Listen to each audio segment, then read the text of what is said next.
Joe Biden visiting Chinese President Xi Jinping as US Vice President in 2013, cultivating a warm relationship. We do not fear China's rise.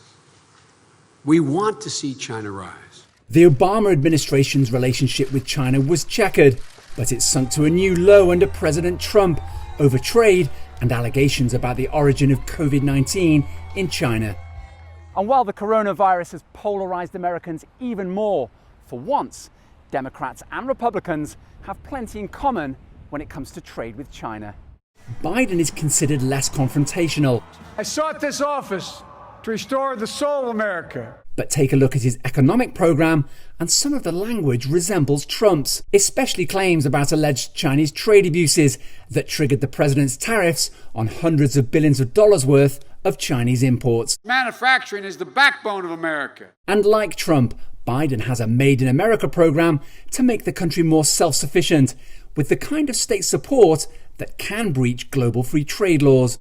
There is a tendency for all presidential candidates to get a bit nationalist.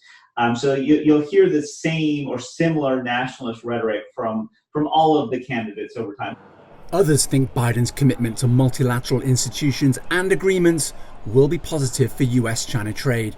That is to say that would probably seek out like-minded allies to discuss, how they manage their own China relations. But that may not necessarily equate to an end to tariffs that have left US companies with steep losses, at least in the short term. If we're going to see the tariffs go away, he's going to need to sit down with the Europeans and the Canadians and the Japanese and Australians and others and say, all right, let's work out a joint approach, a joint effort against China that's going to involve litigation and negotiation and just coordinated action. And yet, US lawmakers have other ideas about the relationship.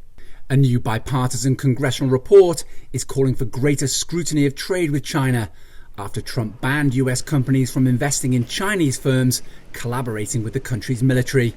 Beijing says the move is aimed at stifling legitimate competition.